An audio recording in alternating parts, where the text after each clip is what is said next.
Refli Harun sangat kecewa sekali dengan kubu 01 dan mengharapkan PDIP untuk menjadi oposisi, tidak seperti pendukung Anies Baswedan. Belum apa-apa sudah melipir-melipir mendekati 02 untuk minta menteri. Kita harapkan PDIP beroposisi ya, jangan kayak pendukung partai 01 ya.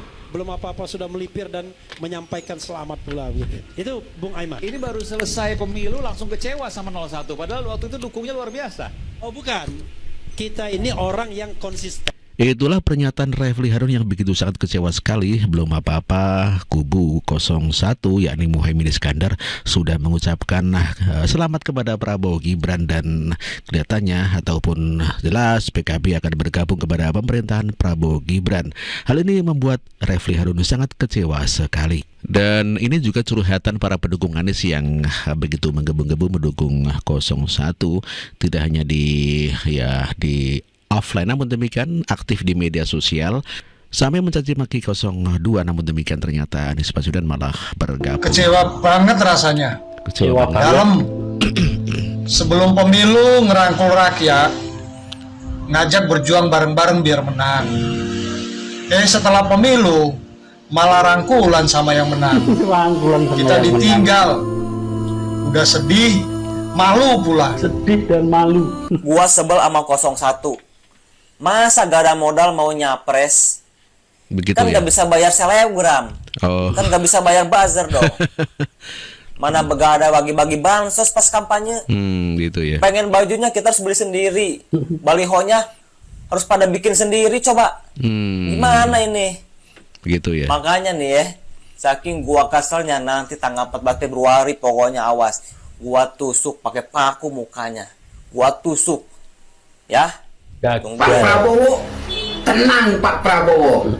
Anak muda Indonesia sudah di sini bersama Bapak untuk menyaksikan Pak Anies dilantik jadi presiden. Salah kayak gitu.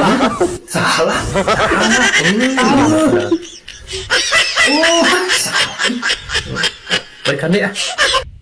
Itulah beberapa kekecewaan warga yang dilampiaskan di media sosial seperti di TikTok ataupun platform lain maksud saya. Namun demikian mereka begitu sangat kecewa sekali karena sudah berjuang begitu sangat keras dan mati-matian.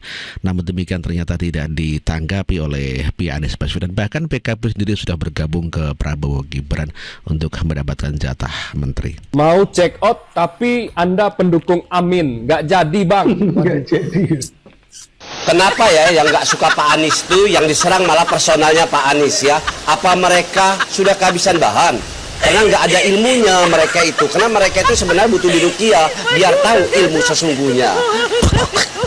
Itulah kegiatan-kegiatan ataupun aksi-aksi pendukung Anies Baswedan yang begitu kata-katanya menghina pendukung Prabowo Gibran, sehingga membuat ilfil ya, atau tidak enak ya, sehingga orang-orang yang tadi sebetulnya mau cinta kepada Anies Baswedan, namun demikian begitu para fan-fannya masih menjelek-jelekin Prabowo Gibran, maka akhirnya tidak jadi untuk mendukung Anies Baswedan. Kekecewaan yang dirasakan bukan hanya oleh Refli Harun, namun juga dirasakan oleh Egy Sujana yang merasa ditipu oleh Anies Baswedan dan Muhaimin Iskandar. Dan inilah curhatannya. Kenapa saudaraku yang masih saya perjuangkan Anies Baswedan dan Muhaimin kok datang ke KPU tanda tangan menyetujui kemenangan 02? Janji tanggal 22 datang ke depan masa, kita nggak datang. Kita ditipu terus. Ya, bagaimana? Jauh-jauh hari sudah saya ingatkan, ini hakim sudah bermasalah. Hakim yang nggak benar harus dilawan, dipuja-puja. Para blow-on pemuja demokrasi. Itulah Egy Sujana yang begitu meluap-luap emosi sekali kepada Anies Baswedan yang dia dikatakan memperjuangkan belum selesai. Namun demikian ternyata Anies Baswedan dan Muhaimin sudah mengucapkan selamat dan mendatangi KPU. Dan ini Egy Sujana merasa ditipu oleh Anies dan Muhaimin.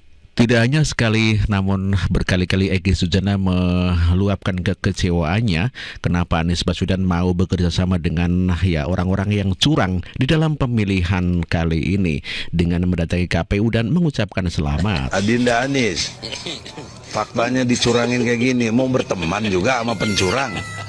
Ya nggak bener, kan udah diperingatin surat 6 tadi ayat 70. Karena setelah diumumkan ya oleh juga MK malah beri kasih ucapan selamat. Jadi mengucapkan selamat kepada kecurangan, bagaimana coba? Ya sama juga kita nggak boleh ngucapin selamat Natal dan sebagainya, itu ada peristiwa sejarahnya juga ada. Buya Hamka karena mengucapkan Natal sama dengan mengakui dong, itu kan konsep logika yang sederhana dari tauhid. Nah jadi dengan demikianlah. Itulah pernyataan Egy Sujana yang begitu sangat kecewa sudah mendukung mati-matian kepada Anies Baswedan. Namun demikian Anies Baswedan malah bergabung ke kubu pelaku kecurangan. Begitu Mas Bro. Di saat debat Muhaimin juga menyindir-nyindir mengenai ijazah palsu dan mengatakan kalau Gibran adalah ijazahnya palsu. Saya ragu kita ini levelnya SD, SMP, atau jangan-jangan ijazah kita palsu semua di sini. Bicara, silakan. Baik, terima kasih Gus Muhaimin. Paslon nomor 1 dan tim suksesnya sering menggaungkan LFP, lithium ferrofosfat. Saya nggak tahu ini pasangan nomor 1 ini anti nikel atau gimana? Mohon dijelaskan. Masih ada waktu, Pak Gibran, apakah akan digunakan? Akan saya gunakan apabila pertanyaannya belum jelas. Bagaimana Gus? Cukup? Saya jelaskan juga nggak apa-apa. Singkatan dan terminologi mohon dijelaskan. LFP, lithium ferrofosfat. Tadi sudah saya bilang kan, lithium ferrofosfat. Nggak tahu itu sering ya. digaungkan Pak Tom Lembong itu. Tom Lembong. Lithium ferrofosfat. Baik. Nggak tahu ya. Masih ada waktu untuk menjelaskan atau cukup? Cukup? Baik. Sekarang kami persilakan kepada calon wakil presiden nomor urut 1 Bapak Muhaimin Iskandar untuk menjawab. Waktu Bapak 2 menit dimulai ketika Anda berbicara. Silakan. Terima kasih. Tenang Pak Gibran. Semua ada etikanya. Termasuk etika. Termasuk kita diskusi di sini bukan tebak-tebakan definisi, tebak-tebakan singkatan. Kita levelnya adalah policy dan kebijakan. Oh, ngeles ya. Prinsipnya sederhana. Semua kembali kepada etika Pak Gibran. Etika, sekali lagi etika. Etika itu adalah etika lingkungan. Ia tidak bisa menjawab pertanyaan LFT Gibran kepada Muhaimin dan Muhaimin ngeles. Akhirnya mengatakan bahwa etika. Sebetulnya bagaimana sih, tadi kan mengatakan kalau Gibran adalah ijazahnya palsu. Maka ya harusnya lebih pintar Gus Imin dong. Itulah Gus Imin. Apapun yang menjadi kebijakan kita menyangkut produksi, pengambilan tambang sumber daya alam, juga apapun yang kita gunakan seluruh potensi bangsa ini, rujukannya adalah etika lingkungan. Komitmen kita intinya adalah keseimbangan antara meletakkan manusia dan alam.